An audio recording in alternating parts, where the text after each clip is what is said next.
In game theory, there are two kinds of games. There are finite games and there are infinite games. A finite game is defined as known players, fixed rules, and an agreed-upon objective. Baseball. We all agree what the rules are, and at the end of 9 innings, whoever has more runs, we declare the winner, and the game is over. No one ever says, wait, if we can just play 3 more innings, I know we can come back and win. Doesn't happen. Right? You have winners and you have losers. Right? Then there's an infinite game. An infinite game is defined as known and unknown players. The rules are changeable, and the objective is to keep the game in play, to perpetuate the game. When you pit a finite player versus a finite player, the system is stable. Baseball is stable. When you pit an infinite player versus an infinite player, the system is also stable. The Cold War was stable because there can be no winners and losers. It doesn't exist. That's not a scenario we want. And so you keep the game in play to keep it stable. And in an infinite game, because there are no winners or losers, what happens is players drop out when they run out of the will or the resources to play. And then they're replaced by other players. The game perpetuates. The players change out. Problems arise when you pit a finite player versus an infinite player. Because the finite player is playing to win, and the infinite player is playing to stay in the game. And the finite player will always get frustrated. They will find themselves in quagmire. This was the United States and Vietnam. We were fighting to win. They were fighting for their lives. This was the Soviet Union in Afghanistan. They were fighting to beat the Mujahideen. The Mujahideen would fight for as long as was necessary. Now, let's look at the game of business. The game of business is, by its very definition, an infinite game. It has pre-existed before every single company on this planet ever existed, and it will outlast every single company on this planet. But if you listen to the words of most companies, they don't know the game they're in. You listen to companies, they want to be number one. Based on what metrics? Based on what time frames? Revenues? Market share? Square footage? Number of employees? Based on a quarter, a year? 5 years? 10 years? 50 years? I didn't agree to those standards. You can't suddenly just arbitrarily say we're number one. No one else agreed to the standards. It's nonsense to beat our competition. Based on what? And they study their competition, trying to outdo their competition. And yet I've never heard of a company that's taken down by the competitors they know. They're always taken down by the competitors they don't know. Do you think MySpace knew that Facebook existed? They were worried about Friendster.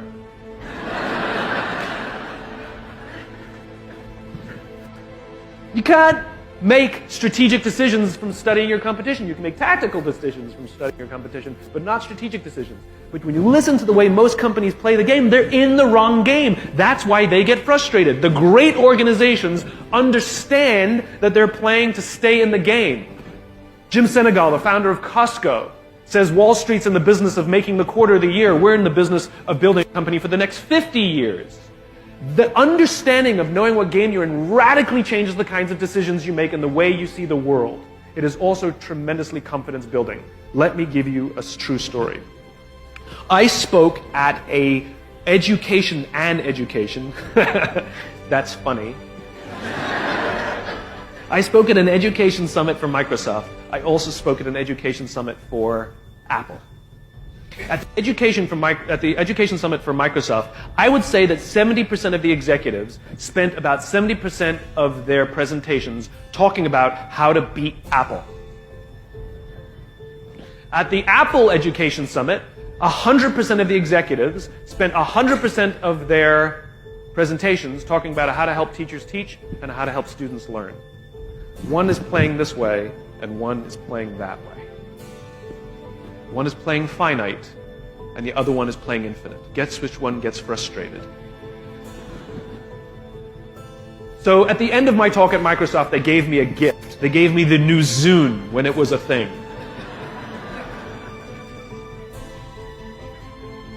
And let me tell you, this thing was spectacular. It was the most elegant piece of technology I'd ever used. The user interface was incredible. The design was spectacular. I absolutely loved it. It was easy to use, and it was bright and gorgeous and fantastic. It didn't work on iTunes, which is a different problem, so I couldn't use it. But but it was amazing. And elegant. My God, it was elegant. So I'm sitting in the back of a taxi with a very senior Apple executive, sort of employee number 12 kind of guy. And, you know, I like to stir pots. So I turned to him, I said, you know, Microsoft gave me their new Zune. And it is so much better than your iPod Touch. And he turned to me and he said, I have no doubt. Conversation over.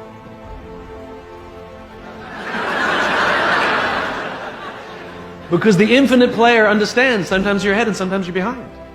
Sometimes your product is better and sometimes it's worse. The goal isn't to be the best every day. The goal isn't to outdo your competition every day. That's a finite construction. If I had said to Microsoft, I've got the new iPod Touch and it's so much better than your Zune, they would have said, can we see it? What does it do? React, react, react, react. Finite players play to beat the people around them. Infinite players play to be better than themselves. To wake up every single day and say, how can we make our company a better version of itself today than it was yesterday? How can we create a product this week that's better than the product we created last week? We also have to play the infinite game. It's not about being ranked number one. It's not about having more followers on Twitter than your friends. It's not about outdoing anyone. It's about how to outdo yourself. It's not about selling more books or getting more TED views than somebody else. It's about how to make sure that the work that you're producing is better than the work you produced before. You are your competition.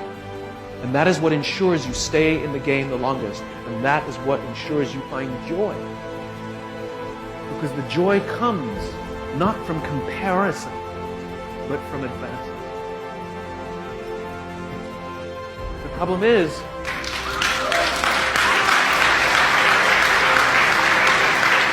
problem is, we're human beings, and we love to compare.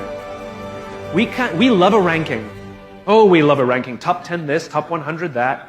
Oh, we love a ranking. You know? Every industry has got its own rankings, and we love to be on those rankings, even though most of the rankings are arbitrary, and you can pretty much foil most of them. You can buy your way onto most of them. Right? But I'm on the list. Right? They did a study, who do all the studies.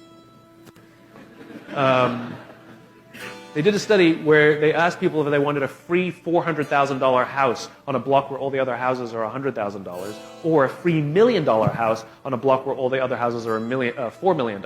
Most people took the $400,000 house. We just love to be better than each other. But that is a depressing way to live a life. What I urge you to do, if you are not a millennial, is to have a little empathy for the millennials around you. They were dealt a bad hand, and unfortunately, we have to help them build their confidence, find their patience, and break the habit from their technology so that they can learn the social skills that they need to live happy, joyful lives. If you are a millennial, it's not you.